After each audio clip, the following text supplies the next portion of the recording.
Hallo und herzlich willkommen zurück zu einem neuen Fly Universe Video und ich weiß, ich bin etwas später mit dran. Ich wollte es eigentlich auch früher machen, aber ich bin einfach nicht dazugekommen. Trotzdem ist es jetzt noch so, ihr könnt zwar keine Baits mehr droppen vom Fishing Champion Event, aber ihr könnt sie noch kaufen von anderen Spielern und wahrscheinlich habt ihr eh noch welche rumliegen. Und viele Leute haben immer wieder gefragt, wie das eigentlich funktioniert und es wurde auch ein bisschen drüber gerätselt, was wie für eine Auswirkung hat und so weiter. Und genau, heute wollen wir uns das einfach mal ein bisschen zusammen angucken. Also, um überhaupt diese Baits benutzen zu können, müsst ihr erstmal Level 61 erreicht haben und dann müsst ihr hier die Fishing Class absolvieren. Das habe ich jetzt schon gemacht, das ist eine Quest, da lernt ihr quasi das Fischen. Was ihr in der Quest machen müsst, seht ihr eh gleich bei mir, wenn ich euch demonstriere, wie das Fischen an sich funktioniert. Das war es auch schon, mehr muss man gar nicht machen. Also ihr nehmt die Quest an, dann müsst ihr halt einen Fisch fangen, dann geht ihr zurück und dann habt ihr das Ganze freigeschaltet sozusagen. Ja, dafür braucht man halt eine Angel. Es gibt Angeln in verschiedenen Preisklassen von 100.000 Penja bis 20 Millionen. Und der Unterschied ist hierbei hauptsächlich, also der größte Unterschied ist tatsächlich die Rate, zu der man tatsächlich erfolgreich einen Fisch fängt. Als auch die Durability. Durability heißt einfach die Haltbarkeit. Man kann halt mehr damit fischen, man kann zum Beispiel auch länger AFK sein und so weiter. Aber ich würde sagen, jetzt aus Event-Sicht gesehen, würde ich sagen, ist der Hauptunterschied eben diese Fishing Success Rate. Und ob einem das die große Angel wert ist oder nicht, das muss jeder für sich entscheiden. Darauf will ich jetzt gar nicht so genau eingehen, das können wir am Ende noch ein bisschen besprechen. Jedenfalls braucht ihr eine von diesen Angeln. Und wie gesagt, die Angel an sich entscheidet halt über die Durability und über die Success Chance. So, dann braucht ihr eben die Baits, also Event Normal Bait und Event Premium Bait gibt es und dann müsst ihr an irgendein Gewässer gehen. Wie gesagt, das ist jetzt auch im Fall von Tutorial. Wenn ihr die Quest angenommen habt, macht ihr nichts anderes. Also hier zum Beispiel fliegt ihr zu dem Teich, zu dem Fluss meine ich natürlich, oder zum Bach, whatever. Dann müsst ihr euch ans Wasser stellen. Man kann auch ins Wasser gehen. Es ist ein bisschen weird, das ist halt wie immer in Fly Universe. Ne? Jetzt stehe ich zum Beispiel im Wasser. Am Wasser funktioniert auch. Also, ja. Ihr müsst einfach ein bisschen rumprobieren bei ein paar Leuten. Ein paar Leute hatten da wohl Schwierigkeiten irgendwie. Aber ihr müsst halt quasi dieses Symbol hier bekommen, euch zum Wasser drehen und dann da draufklicken. Dann bekommt ihr die Bait Selection. Hier müssen wir den Bait auswählen. Logischerweise in dem Fall müssen wir jetzt unseren Event Bait nehmen. Und das war es auch schon. Hier kann man halt einstellen, wie viele man nimmt. Ist auch egal. Ich könnte jetzt hier alle, 8 reinballern oder 9. Ist egal, weil das können wir uns vielleicht auch nochmal separat angucken. Es ist quasi von den Baits her, von dem Event vorgegeben, wie viel Durability die verbrauchen. Und wenn ich jetzt zu viele reinhau, würde es dann einfach aufhören, wenn ich keine Durability mehr habe.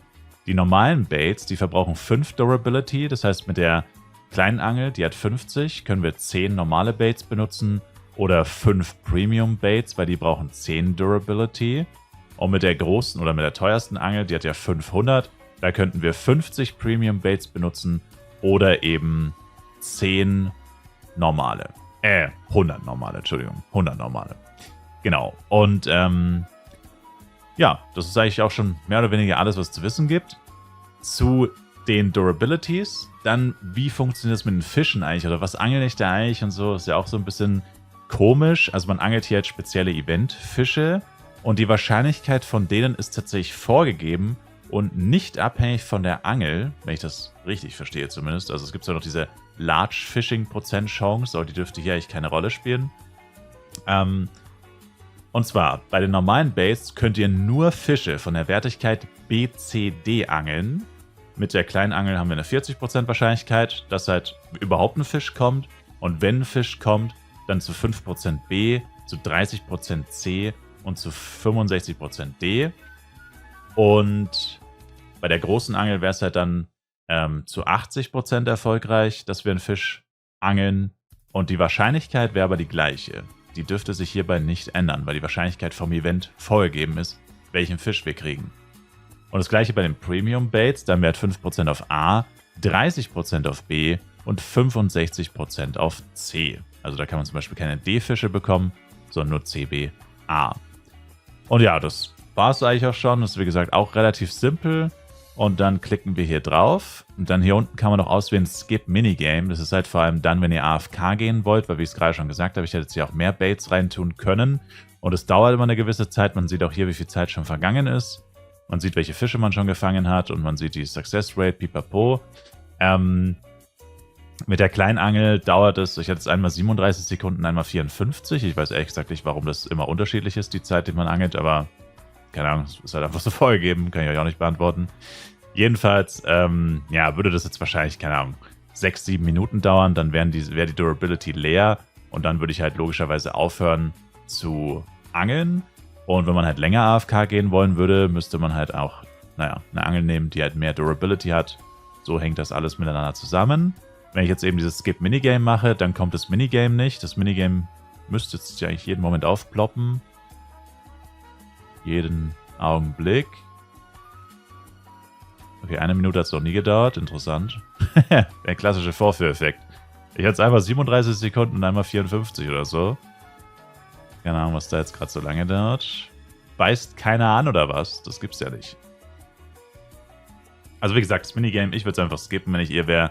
Weil es erhöht zwar die Chance minimal, wenn ihr besteht, aber ihr müsst es halt dann aktiv dabei bleiben.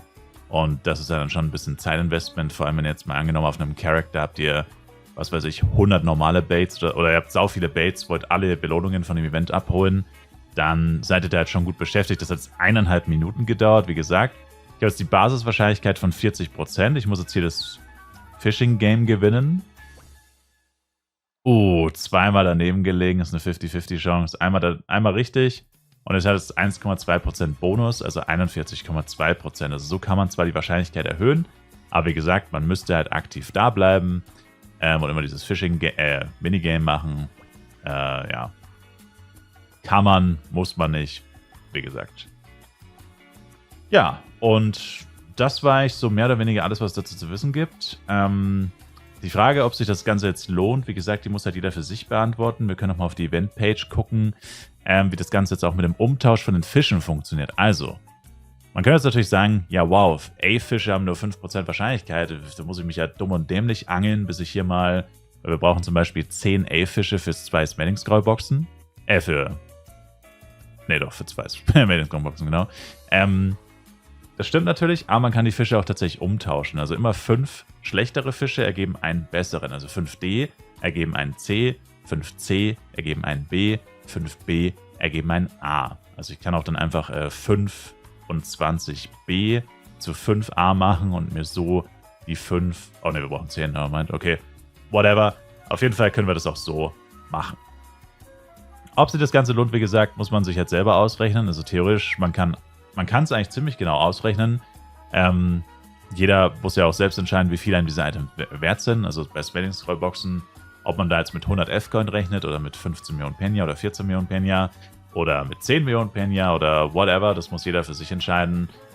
Ich finde es halt, also ich finde das Event an für sich ist keine schlechte Idee, weil so einem halt auch ein bisschen dieses Lifestyle-System mehr oder weniger zwangsmäßig vorgeführt wird oder wurde. Ich bin allerdings kein großer Fan davon, dass wir Geld ausgeben müssen, um unsere Eventbelohnungen abholen zu können. Weil wir haben ja die Fishing Baits, die mussten wir jetzt ja ewig farmen. Ich meine, das Event ging eh sehr lange, muss man zugeben. Aber diese Fishing Baits, die musste man ja sehr lange farmen. Also ganz normal bei Monstern. Und um dann die Belohnung zu kriegen, müssen wir nochmal Penya ausgeben und dann nochmal Zeit investieren. Und das finde ich halt ist mindestens ein Schritt zu viel. Also vor allem der Schritt mit dem Penya investieren. Finde ich hier halt tatsächlich etwas schade. Also es wäre cool gewesen, wenn die Durability entweder niedriger gewesen wäre oder, keine Ahnung, man vielleicht gar keine Angel gebraucht oder eine Event-Angel gebraucht hätte, die man einmalig kauft und die dann nicht kaputt gehen kann, aber nur mit Event-Baits funktioniert oder so. Irgendwie sowas in der Richtung.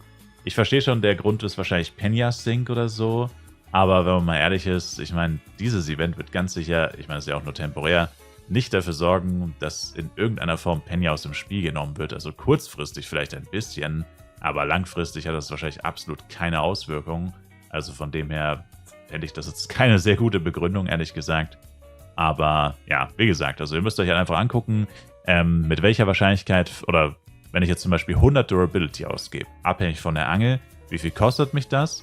Aber wiederum abhängig von der Angel, wie viele Fische werde ich wahrscheinlich fangen? Und man kann sich theoretisch alles ausrechnen. Und so würde ich es machen, wenn ich an eurer Stelle wäre. Werde ich tatsächlich angeln und mir hier Belohnungen holen. Ich bin auch am Überlegen, ich muss mir tatsächlich selber noch ausrechnen. Ich habe jetzt nämlich schon mit dem Gedanken gespielt, vom Prinzip her, wenn man genügend Baits hat, macht eigentlich die kleine Angel am meisten Sinn. Also mal angenommen, ich hätte jetzt unendlich Baits. Weil wie lange das dauert, kann mir egal sein. Ich kann ja AFK gehen, also ich kann meinen Charakter einfach hier abstellen und Ewigkeiten AFK gehen. Das wäre für sich kein Problem. Und ob ich dann eine 40 oder eine 80% Success Chance habe, kann mir auch relativ egal sein, weil, wie gesagt, irgendwann werde ich genügend Baits haben, genügend Fische haben, um mir die 5 A-Dinger zu holen, habe dann aber nur ein Minimum an Penny ausgegeben. Also so wäre mein Approach, aber ich kann es natürlich auch verstehen, wenn man sich eher die teureren Angeln holt. Ist halt immer so eine Frage. Wobei man auch so rechnen kann, ich habe die Hälfte der Success Chance für 100k und das Doppelte für 20 Mio. Ist es das wirklich wert? So könnte man auch rechnen. Also wie gesagt, man kann sich selber überlegen. Viele haben mir jetzt schon gesagt, sie nehmen die zweitschlechteste Angel, weil sie zumindest ein bisschen mehr Durability hat oder so.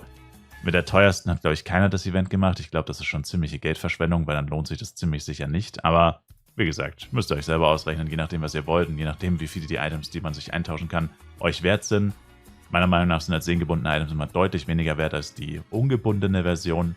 Deswegen, wie gesagt, wäre mein Approach quasi minimal Penny ausgeben und dann einfach, was man halt bekommt, eintauschen. Und ja, dann hat man zumindest sein Geld nicht verschwendet und kriegt trotzdem ein paar Belohnungen.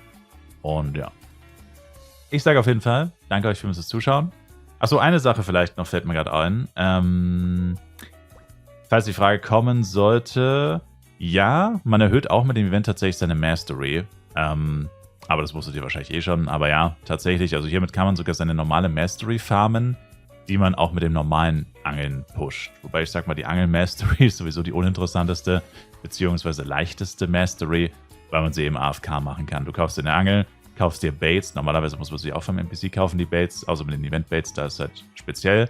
Und ja, dann stellst du dich halt hin und bist einfach AFK und das war's halt. Also ist jetzt nicht so ultra spannend. Aber ja, trotzdem kann man damit auch seine Mastery pushen. Ja, aber jetzt, wie gesagt, danke euch fürs Zuschauen. Sorry, dass das Video so spät kam. Ich wurde auch im Stream sehr oft danach gefragt, habe mich nie wirklich damit beschäftigt, deswegen kann ich die Fragen auch nur halbherzig beantworten. Wie gesagt, man kann jetzt noch Baits kaufen, es ist noch nicht zu spät, man kann keine Baits mehr droppen. Ganz wichtig, man kann sie nicht mehr droppen. Aber ihr könnt sie noch größtenteils eher günstig von anderen Spielern kaufen und immer noch benutzen. Und vielleicht haben ja einige Leute es immer noch nicht gemacht, so wie ich zum Beispiel. Und ja, besser spät als nie. Danke euch fürs Zuschauen. Wir sehen uns im Livestream. Tägliche Livestreams auf Twitch. Link in der Videobeschreibung. Bis dahin, macht's gut rein und ciao, ciao.